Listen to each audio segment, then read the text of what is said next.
Great morning my dear friends.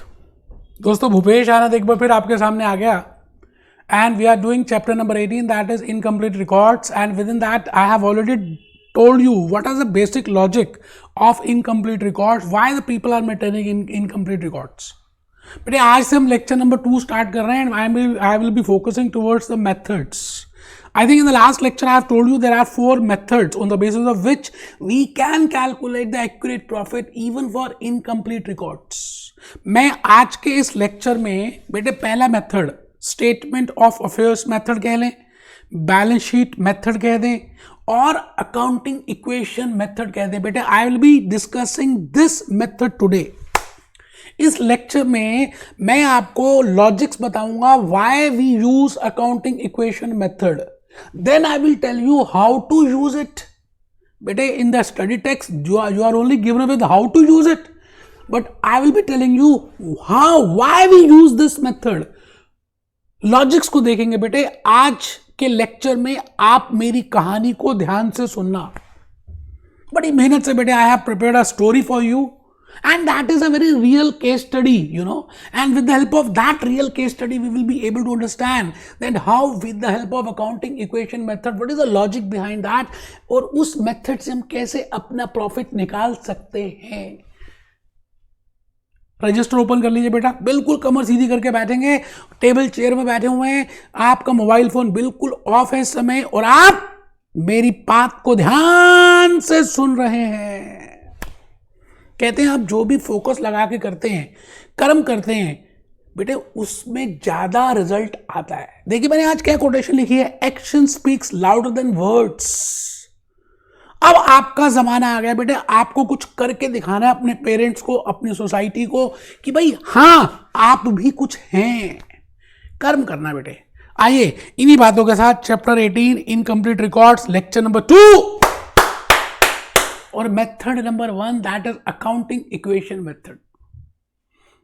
Chapter 3 और 4 की बातें आज याद आने वाली है बेटे। अकाउंटिंग इक्वेशन तो मैंने वहां पर बताई थी और वहां पर हमने डिस्कस किया था capital plus liabilities is equal to balance sheet and I have told you that why I prepare a balance sheet as on a particular date. So today मैं आज एक जादू करने वाला हूं और आपको बताने वाला हूं कि अगर आपने इनकम्प्लीट रिकॉर्ड्स का कोई क्लाइंट पकड़ लिया और आप उसके अकाउंटेंट बन गए तो still you can calculate the profit अगर थोड़ी सी बेसिक अकाउंटिंग नॉलेज है आपको तो बेटे कर सकते हैं। आइए हम कैसे कर सकते हैं। मैं calculation of profit in case of complete records as per method number 1 which is named as accounting equation method. और बेटे अकाउंटिंग इक्वेशन तो आपको पता ही है सबको क्या होती है, कैपिटल प्लस लायबिलिटीज। इस तरफ जो साइड होती है बेटे liabilities and capital, even as पर एसओएफपी अगर आप देखें चैप्टर 17 में जो हमने प्रिपेयर किया, we have prepared the balance sheet. Firstly we have written the uses of fund, total assets, non current asset and then current assets. उसके बाद हमने लिखा equity and liabilities that is sources of fund and within equity you have written ordinary share capital, share premium, retained earnings, irredeemable preferential capital, profit and loss, other reserves, revaluation reserve, other comprehensive income। फिर उसके बाद non current liabilities, फिर current liabilities. It means sources of fund को in chapter 17 we have divided into 3 parts, equity, non current liabilities, current liabilities. And uses of fund we have divided into 2 parts, non-current assets and current assets। I think आपको इतना तो याद है। आप directly अगर chapter number 18 का lecture देख रहे हैं तो बेटे आप चैप्टर 17 को पहले मैंने 7 के 7 लेक्चर्स अपलोड कर दिए यूट्यूब में। प्यार है बेटे, क्या करें, आपको पता ही नहीं प्यार क्या होता है बेटे, मुझसे सीखो प्यार होता क्या है। आइए इन्हीं बातों के साथ मैं भूपेश आनंद आपके साथ आज एक बड़ी प्यारी सी बात करने वाला हूं और आपको सबसे पहले मैंने बताना है, क्या बताना है बेटे, मैंने आपको पहले अपने जूस नोट्स में से एक बात बतानी है, उसके बाद हम आगे चलेंगे। आइए जी जूस नोट्स में जरा देख लेते हैं क्या लिखा है। First concept, accounting records which are not strictly kept according to double entry system are known as incomplete records, also named as single entry system, which we have seen in the last lecture. It is a mechanism of maintaining records whereby some transactions are recorded with proper debits and credit, which in case of others either one sided और no entry is made. बेटे double entry हम follow नहीं करते, कोई entry भी कई बार नहीं करते। भाई पैसे लिए, चाय दे दी, पैसा हजम, बात खत्म खत्म। यार क्या लाइफ में रखा है, आगे आगे चलो। नॉर्मली अंडर दिस यह बात हमने कर ली है। Concept number 2, 4 methods to prepare profit as per incomplete record. The first method is accounting equation method. The second is balancing figure approach. The third is cash banking data. And the fourth is profit ratio. बेटे आज के lecture में मैं accounting equation करूंगा। Lecture 3 में आई will be doing missing figures. Lecture 4 में आई will be doing cash banking figures and in lecture 5 I will be doing markup. इसका मतलब 5 लेक्चर्स लेने वाला हूं बेटे मैं, और इजीली खत्म हो जाएगा, कोई मुश्किल आने वाला नहीं है। आइए, भूपेश आनंद आपको आज कुछ अकाउंटिंग इक्वेशन के जूस नोट्स दिखाए। बेटे I have to write down class notes also, भी मैं क्लास नोट्स दिखाऊंगा। Accounting equation approach can be use for net profit in case of very little information. अगर बहुत कम इन्फॉर्मेशन आपको दी हुई है, बेटे आपको नीचे कुछ मैंने फॉर्मूलेस दे दिए हैं। Assets plus is equal to equity plus liabilities, asset is equal to share capital plus retained earning plus other reserves plus this closing balance this. एक बच्चा कहता सर ये रटना पड़ेगा। बेटे भूपेश आनंद के लेक्चर में अगर आपने अटेंड किया और फिर भी रटना पड़ेगा तो बेटे शर्म की बात है, आपके लिए भी और मेरे लिए भी। मैं आपको इन सभी के लॉजिक्स बताने वाला हूं बेटे, तभी तो हम मेहनत कर रहे हैं, नहीं तो क्या फायदा है इतनी मेहनत करने का। So the method as per today is accounting equation method, and as per accounting equation I will be preparing a balance sheet। और बेटे आपको पता है मैंने बड़ी सारी बैलेंस शीट्स आपको बना के दिखाई हुई हैं, उसमें से एक छोटी मोटी बैलेंस शीट आपको मैं दिखा रहा हूं। दैट इज इस साइड में और इस साइड में हमने यहां पे लिखे एसेट्स। इसका मतलब मेरी राइट हैंड साइड में मैंने एसेट्स लिखे, और एसेट्स और लेफ्ट हैंड साइड में मैंने क्या लिखा, capital and liabilities. In the left hand side I have written capital and liabilities. और धीरे धीरे हमने सीखा that the name of the capital can also be named as equity. So we have prepared, we know that, हमें मालूम है कि ये बैलेंस शीट हम बना सकते हैं और टोटल दोनों का इक्वल होता है। बिकॉज आप अगर आप ध्यान से देखें तो this is nothing but accounting equation. आप इन दोनों को प्लस कर दें तो यही तो आएगा इक्वल में। और आप ऐसे भी कर सकते हैं इन केस अगर आपको ऐसे सीखा हो that because liabilities and equity sources of fund, तो मैं इस साइड को सोर्सेज ऑफ फंड बोल देता हूं, इस साइड को यूजेस ऑफ फंड बोल देता हूं। एंड व्हेन आई से sources of fund it means equity और ओनर्स फंड और कैपिटल। व्हेन आई से uses of sources of fund I mean borrowers fund. I can get the funds. Chapter 12 में बताया था मैंने, हम फंड्स या तो अपने ले सकते हैं या बोरो कर सकते हैं। और यूजेस ऑफ फंड में कहाँ यूज करेंगे बेटे, नॉन करंट एसेट्स में और करंट एसेट्स में। ठीक है जी, आगे आ जाइए बेटे। मैंने उसके बाद धीरे धीरे आपको शायद ये बताया था that capital plus liabilities equal to assets. अगर हम कैपिटल को थोड़ा सा तोड़ दें, टूट जा कैपिटल तो टूट जा, अगर हम उसको थोड़ा सा और ब्रेकअप करने की कोशिश करें then we can see that this capital, this figure is composite of these figures. Now this capital is the composite of share capital plus retained earnings plus other reserves. अगर आप ध्यान से देखें तो मैंने कैपिटल को ब्रेक किया। Capital में फर्स्ट पार्ट लिखा मैंने शेयर कैपिटल, कैपिटल में सेकंड पार्ट लिखा मैंने रिटेन्ड अर्निंग्स, कैपिटल में थर्ड पार्ट लिखा मैंने other reserves. I can say like this plus liabilities. Liability तो वहीं पे है, इज इक्वल टू एसेट्स, ऐसे भी लिख सकते हैं। अब रिटेन्ड अर्निंग का ये जो क्लोजिंग बैलेंस है इसको हम फॉर्मूले में बना दिया जो मैंने लिखा बेटे। लेकिन आपको कुछ भी ये नहीं करना, आप मेरी कहानी को सुनेंगे 5 मिनट। ये बड़ी इंपॉर्टेंट कहानी है जो मैं बताने जा रहा हूं। अगर आपने ध्यान से सुन लिया तो आपको ये कोई फॉर्मूला रटने की जरूरत ही नहीं है, and you can understand the logic. My story is, my कहानी is, in the last lecture I have told you that even if you have not prepared an incomplete record, you have prepared an incomplete record, you have prepared a single entry, आपने कुछ लिखा है कुछ नहीं भी लिखा, मैं फिर भी I as an accountant, I as a ACCA can still calculate the profit with the help of a technique, and that technique I am giving you today. Supposedly मैं ACCA हूँ और मेरा एक क्लाइंट है बंटी, उसका जनरल स्टोर है बेटे। मैं अज्यूम कर रहा हूँ एक केस स्टडी आपको बता रहा हूँ, उस केस स्टडी की हेल्प से आई will be telling you the logics of this method. तो एक बंटी है बेटा, आप ऐसा सोच लीजिए बंटी जनरल स्टोर चलाता है। जनरल स्टोर का मतलब क्या, परचून की दुकान बेटा। आटा, दाल, चीनी, चाय, कोल्ड ड्रिंक सब कुछ बेचता है। ठीक है जी। और मैं I am a qualified chartered accountant, I am a qualified ACCA and I want to calculate the profit of Bunty general store. Bunty ने मुझे अप्रोच किया कि सर आप प्रॉफिट मेरा निकाल के दिखाइए, I am not maintaining anything. तो मैं उसकी दुकान पे इंस्पेक्शन के लिए गया। मैं कौन? मैं ACCA, मैं भूपेश आनंद। वो कौन? बंटी। तो भूपेश आनंद बंटी की शॉप में उसकी इंस्पेक्शन करने जा रहा है। तो बेटे मेरे को 2 बार जाना पड़ेगा उसकी शॉप में। एक बच्चा कहता 2 बार? बेटे first time I will be going in the beginning of the year, सबसे पहले दिन, जब पहली दिन उसका ईयर स्टार्ट होगा, accounting period, you know India में अप्रैल से मार्च होता है। मैं लेकिन for understanding purpose I am taking the year that my year start from January. मैं ऐसा मान रहा हूं कि मेरा ईयर जनवरी से स्टार्ट हुआ। तो मेरी कहानी को ध्यान से सुनिएगा। इस कहानी में ऐसा नहीं है कि एक था राजा एक थी रानी, दोनों मर गए, खत्म कहानी। नहीं बेटे, दोनों में प्यार हुआ, आगे संसार चला। मैं आज उसी संसार की बात करने वाला हूं। एक था राजा एक थी रानी, दोनों में प्यार मोहब्बत हुई और आने वाले दिनों में उनके घर में खुशियां आई, आगे देखेंगे। तो I will be doing a case study in relation to general store for Bunty. और बंटी ने अपना बिजनेस स्टार्ट किया है जनरल स्टोर का, और बंटी ने मुझे अप्रोच किया है कि आप प्लीज मेरा प्रॉफिट कैलकुलेट कीजिए। मैंने उससे पूछा आपका अकाउंटिंग, आप अपना ईयर, साल, पीरियड कब से मानते हैं स्टार्ट होना? तो मैंने अज्यूम किया कि जनवरी में उसका पीरियड स्टार्ट होता है एंड इट एंड्स ऑन 31 दिसंबर। तो ये मैं हूं ACCA भूपेश आनंद, ये मैं हूं बेटे। सर ये आप है? हाँ बेटे मैं हूं ये, ठीक है जी। ये बंटी है, ठीक है जी। उस बंटी के नीचे देखिए उसकी शॉप है, और उस शॉप में बड़ा सारा सामान भी है, कुछ फर्नीचर दिख रहा है, कुछ बहुत सारी चीजें हैं।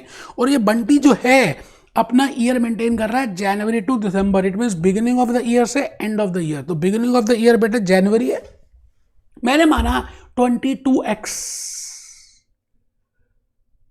जनवरी को समझना है हमने, 1 जनवरी को समझना है। तो if I want to find out the profit of Bunty, I will be inspecting the premises of Bunty for 2 particular dates. एक तो मैं बिगिनिंग ऑफ द ईयर में जाऊंगा और उससे पूछूंगा, कुछ क्वेश्चंस करूंगा बेटा। मैं उससे कुछ सवाल जवाब करूंगा और उसको आंसर्स देने पड़ेंगे। मैंने बंटी को पहले ही कह दिया कि भाई Bunty, you have to answer my question because you are not maintaining any accounts. No worry, भाड़ में गया मत बनाओ अकाउंट्स, मत बनाओ सेल्स अकाउंट, मत बनाओ परचेजेस अकाउंट, मत बनाओ एक्सपेंसेस, मत बनाओ लेजर, सारे भाड़ में गए, नहीं बनाओ। बट मेरी 5-6 बातों का आंसर तो दो। तो मैंने उससे पूछा कि ये जो शॉप है ये तुम्हारी है या किराए में ली है? क्योंकि अगर तुम्हारी है तो मुझे इसकी वैल्यू बताओ, कितने की खरीदी थी। और बेटे ये वैल्यू तो याद रहती है, क्योंकि हम जो बड़ी बड़ी एसेट्स कभी कभी लेते हैं, नॉन रिकरिंग एसेट, बेटे हमें हमारे दिल पे लिखी होती है कि हमने इतने पैसे की परचेज की। और अगर किराए में है बंटी, तो ये भी बताओ that how much rent you are paying. But Bunty told me that this shop belongs to me, I have purchase it 2 years back and the amount which I have paid for the registry for the payment of this shop is 5 lakh rupees। Assume करते हैं उसने ऐसा बोला। तो मैंने कहा ठीक है, ये बिल्डिंग की वैल्यू 5 लाख रुपए की हो गई। तो मैं क्या करूंगा, कुछ सवाल पूछूंगा, क्वेश्चंस करूंगा। और मैं कब गया उसकी दुकान पे? पहली तारीख को। पहली तारीख कब? जब ईयर स्टार्ट हुआ, फर्स्ट डे, पहली बार, पहला प्यार, पहली बार आप किसी को देखते हैं तो कई बार इंप्रेस हो जाते हैं, जैसे मूवीज में दिखाते हैं ना, एक हीरो हीरोइन को देखता है, first sight first love. Reality में नहीं होता ऐसा। सिमिलरली ACCA डायरेक्टली गया, पहले दिन, पहली डेट, इंस्पेक्शन, बंटी, और बंटी से कुछ क्वेश्चंस पूछ रहा है। पहला क्वेश्चन आपने देख लिया बेटे, बंटी ने उसका आंसर भी देता जा रहा साथ साथ। फिर मैंने उससे पूछा कि ये बताओ, तुमने शॉप तो परचेज कर ली, उसके बाद ऊपर क्या क्या खर्च किया? ये मुझे दिख रहा है फर्नीचर लिया तुमने, रेफ्रिजरेटर लिया, इसमें कितने कितने पैसे लग गए? So he will be telling me, देखिए मैंने उससे क्वेश्चन नंबर 4 पूछा, how much expense you have done in this shop for buying, after buying होना चाहिए बेटे। मैंने यहां पे लिखना आफ्टर बाइंग। तुमने दुकान खरीद ली, ठीक है, अब खाली दुकान का क्या करोगे? तुमने इसमें कुछ सामान खरीदा, कुछ आटा खरीदा, कुछ दाल खरीदी, कुछ चीनी खरीदी, कुछ फर्नीचर खरीदा, कोई वेइंग स्केल खरीदा, कोल्ड ड्रिंक्स को ठंडा करने के लिए रेफ्रिजरेटर परचेज किया, कुछ कबर्ड्स बनाए। इन सब में तुम्हारे कितने पैसे लग गए? अब बेटे पॉइंट ये आता है कि ये जो मोटे मोटे फिगर्स होती है ना, even if you are not maintaining accounts, you are aware of that. तो बंटी ने एसीसीए को बताया भाई फर्नीचर फिटिंग्स इतने की खरीदी, वेइंग स्केल इतने का खरीदा था, रेफ्रिजरेटर इतने का था। तो बंटी क्या कर रहा है बेटे, एसीसीए क्या कर रहा है, उन सभी फिगर्स को नोट डाउन करता जा रहा है। It means you as a ACCA you will firstly ask some questions, कुछ सवाल कुछ जवाब होंगे और आप उनको नोट डाउन करते जाएंगे।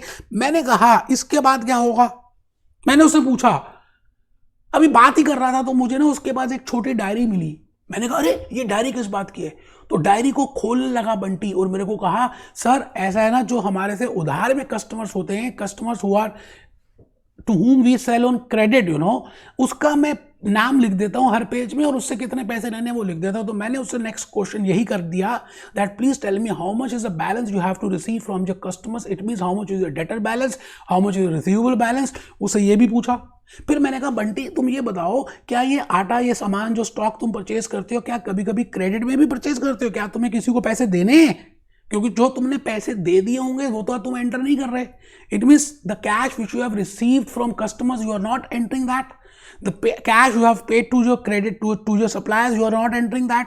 बट जो अभी बाकी है, रात अभी बाकी है, बात अभी बाकी है, बट अभी गाना दिखाने वाला हूं।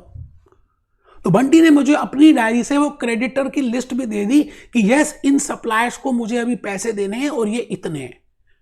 देखिए मैं क्या कर रहा हूं, I am not preparing any records, I am not doing double entry, I am not preparing any journal entry, I am not going for trading account, कुछ नहीं बेटा, कुछ भी नहीं, सीधी सीधी बात करेंगे और हम कुछ नोट डाउन करते जाएंगे। तो देखिए मैं क्या करता जा रहा हूं, उससे क्वेश्चंस पूछ रहा हूं और नोट डाउन कर रहा हूं। बंटी आंसर दे रहा है, अपनी डायरी से देख रहा है या अपने आप वैल्यू जो उसको याद है वो बता रहा है। फिर मैंने उसको पूछा अच्छा ये बताओ बंटी तुम्हारा गला कहाँ है, गला, वो कहता है ये गला नहीं। मैंने कहा जहां तुम कैश रखते हो वो गला होता है, गला, गला, हाँ। तो मैंने गल्ला कहा उसको खोल भैया, ये बता आज की डेट में इस गल्ले में पैसे कितने हैं। तो उसने काउंट करके कैश भी बताया कि इतने पैसे हैं मेरे पास आज जो मुझे मेरे गल्ले में हैं।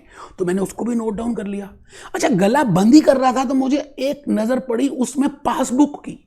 बेटा वो HDFC के पासबुक, बैंक की पासबुक थी। अरे मैंने कहा बंटी ये तुमने क्या पासबुक रखी हुई है अपने पास।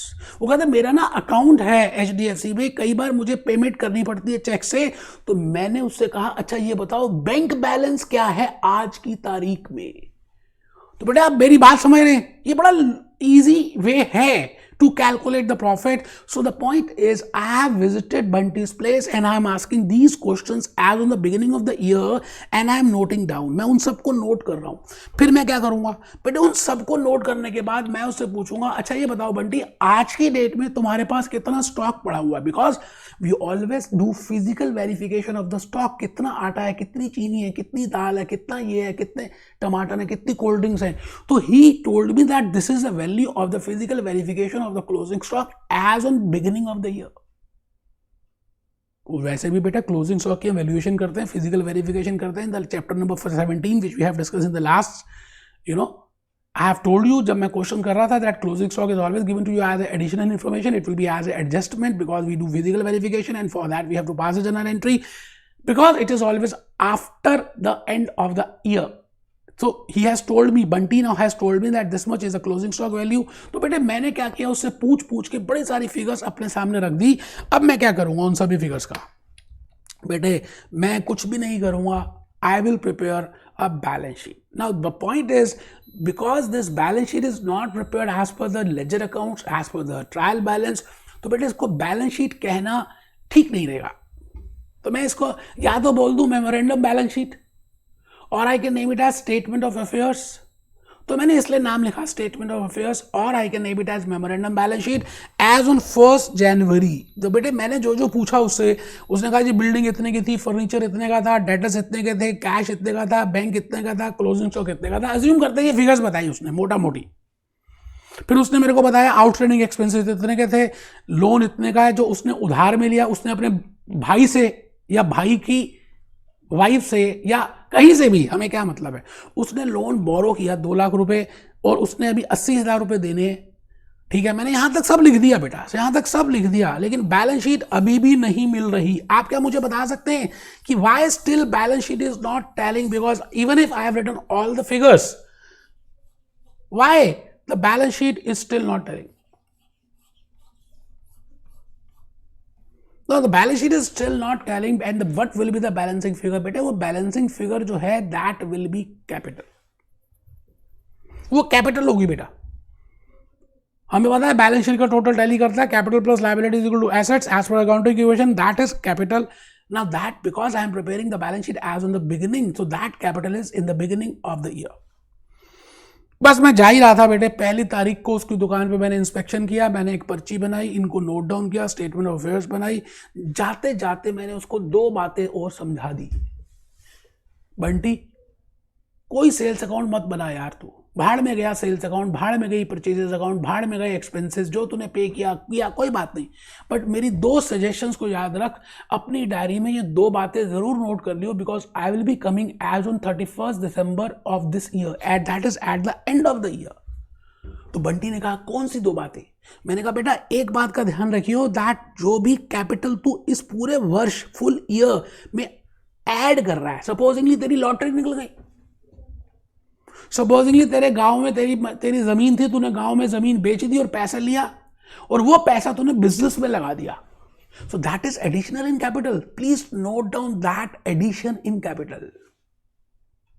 तो I have told you 2 things, you know, कि आप ये 2 बातों का ध्यान रखना, उसके बाद तो कोई टेंशन की बात ही नहीं है. तो मैंने लिखा है after preparing the balance sheet, I told him that I will inspect your promises on 31 December at the end of the year, but 2 suggestions I will give him. मैं उसको 2 बातें समझा दूंगा. पहली बात, please note how much money you are adding in your business. आप पैसे अपने कितने और ऐड कर रहे हैं, किसमें? बिजनेस में. सपोजिंगली उसकी लॉटरी निकली तो उसने बिजनेस में पैसे ऐड कर दिए, उसने गांव की मशीन जमीन बेची तो बिजनेस में पैसे ऐड कर दिए. ये अपनी डायरी में अलग से नोट कर लियो. बंटी कहता है अच्छा.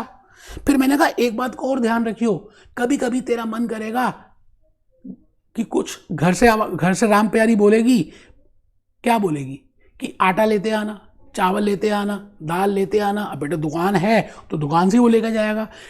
कुछ भी जो तू पर्सनल खर्चे करेगा, any amount which you expand on your person, in your family, in your house, वो तू यहां से सामान लेके जाएगा, उसको नोट कर लियो बेटे. वो मैंने कहा that will be named as drawings. मैंने उसको ये भी कहा कि कभी कभी तेरा विस्की पीने का मन करेगा, उसके लिए तू पैसे गले से निकालेगा, निकालियो, जितनी मर्जी विस्की पियो, भाड़ में जा, जो मर्जी कर तू, but please note that personal things which you are doing, that is drawings.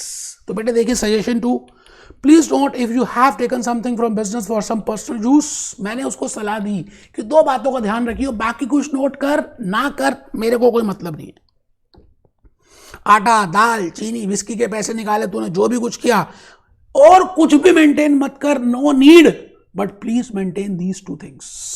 आप बताइए जी क्या लगता है? मैं उससे ये बातें बोलकर चला गया और फिर मैं 1 साल के बाद आया उसकी दुकान पे.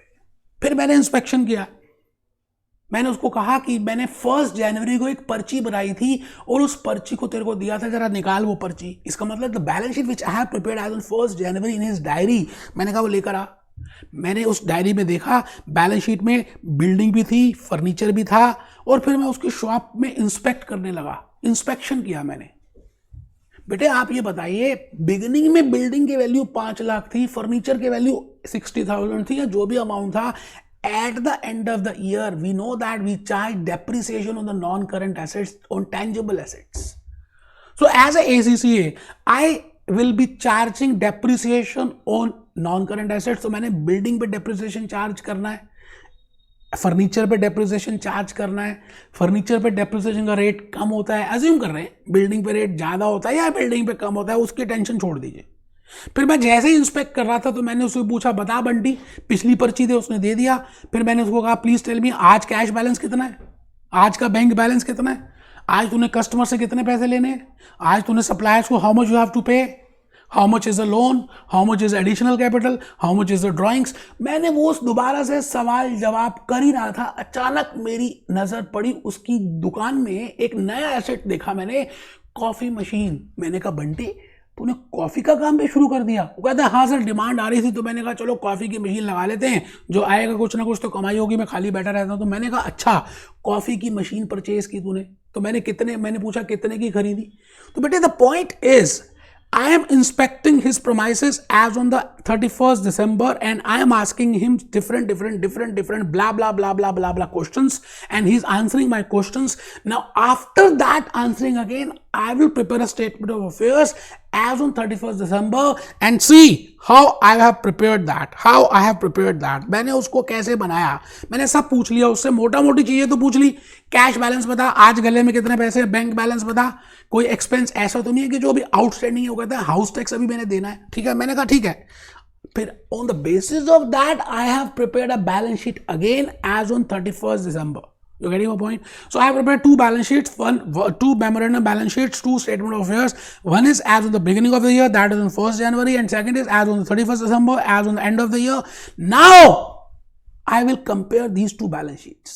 जरा बैलेंस शीट देखिए, मैंने बिल्डिंग में डेप्रिसिएशन चार्ज कर दिया, फर्नीचर में डेप्रिसिएशन चार्ज कर दिया, कॉफी मशीन यहाँ पे मेंशन कर दिया, डेटर्स का बैलेंस उसने बताया मैंने लिख दिया, cash, bank, stock, all the balances he has told me, तो मैंने वो लिख दिए. यहाँ पर आ गया बेटे मैं creditors, loan, house tax, and the balancing figure will be again capital.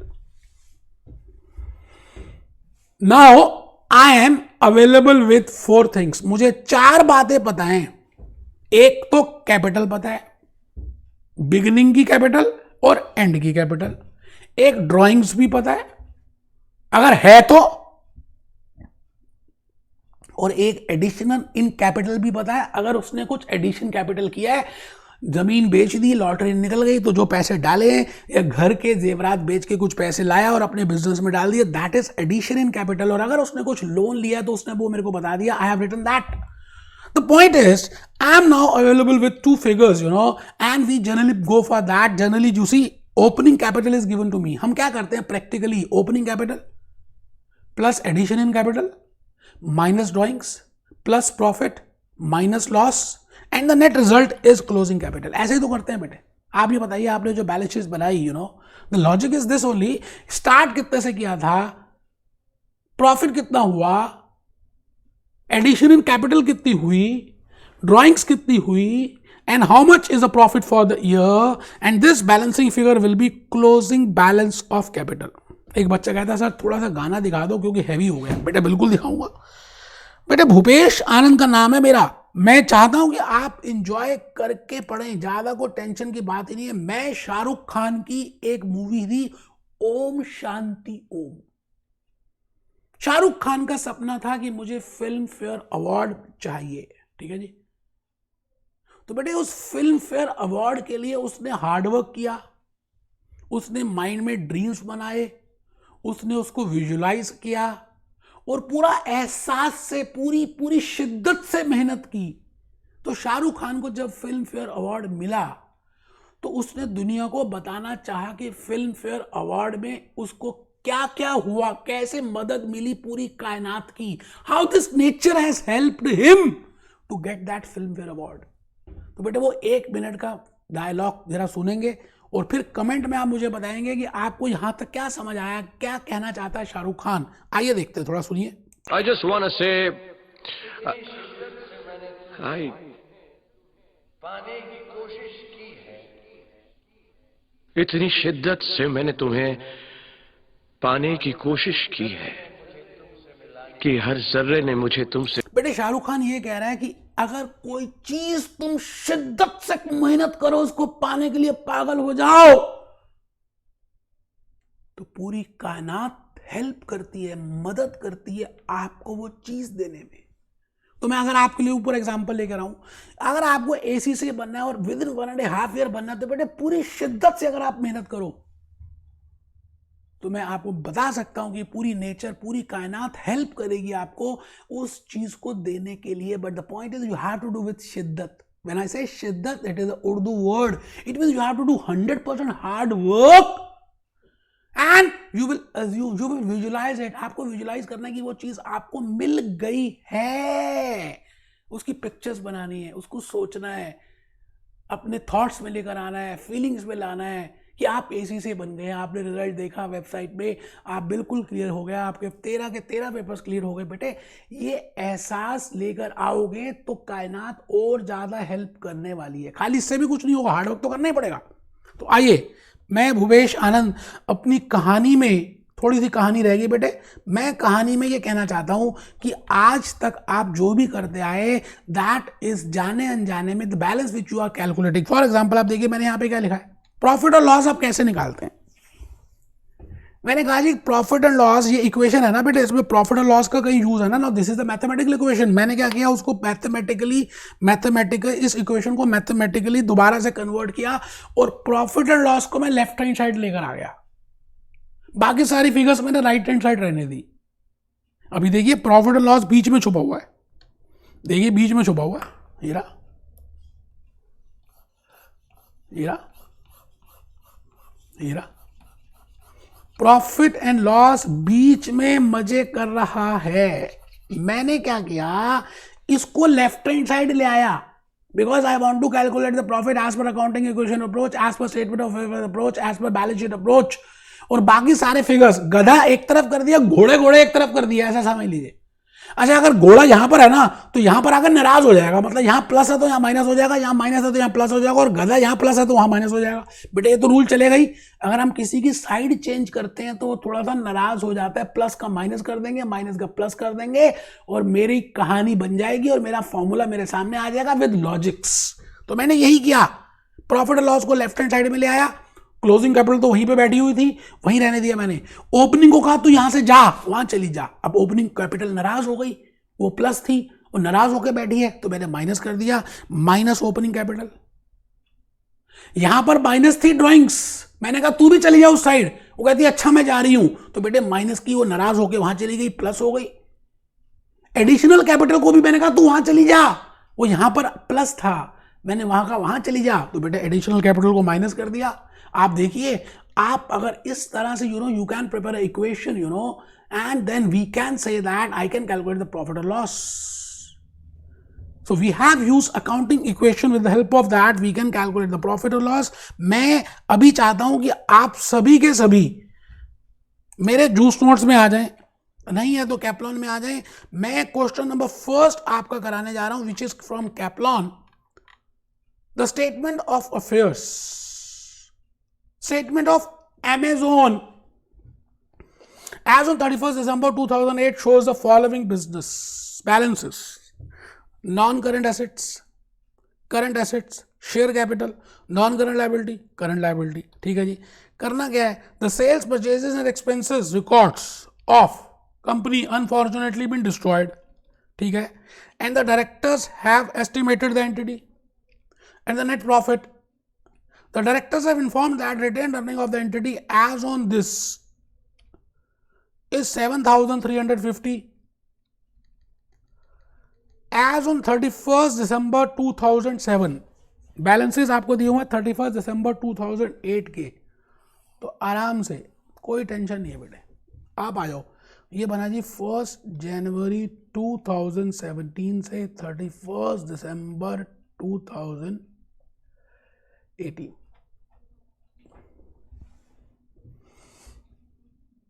Non current assets, non current assets 10,000 के। अब बेटे आप बैलेंस शीट भी बना सकते हैं, जरूरी नहीं कि फॉर्मूला यूज करना है, you can use the logics. Current assets $3,400 के हैं, शेयर कैपिटल $200 की है, नॉन करंट लाइबिलिटीज $2,100 की है, करंट लाइबिलिटी $1,700 की है, और उसने बता दिया रिटेन्ड अर्निंग 7,350 है।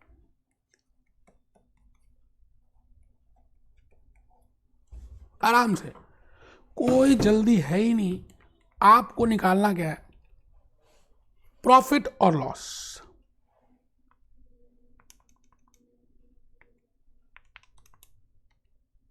आप बताइए कि जो भी कुछ बैलेंसिंग फिगर होगा बेटे वो प्रॉफिट और लॉस ही तो होगा, आप बता दीजिए।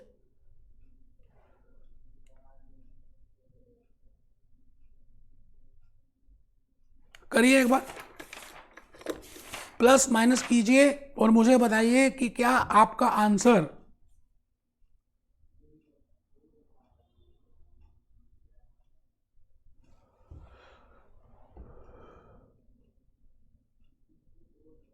10,000 plus 5,400 15,400 minus 200 minus this minus this. I think the logic the concept आपको समझ आ गया जो मैं बताने जा रहा हूं बेटे. Very easy accounting equation method आप आराम से करें और मुझे बताएं. वैसे सोल्यूशन में अगर आप देखें तो सोल्यूशन भी हमारे पास है, अभी सोल्यूशन आप देख लीजिएगा आराम से.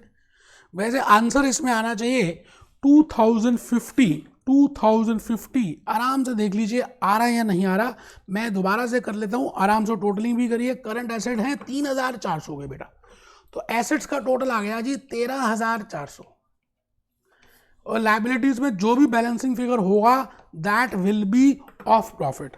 सो 13,400 minus 200 minus 7,350 minus 2,100 minus 1,700 that comes to 2,050. आराम से चेक कर लीजिए, मैंने कंप्लीट कर दिया.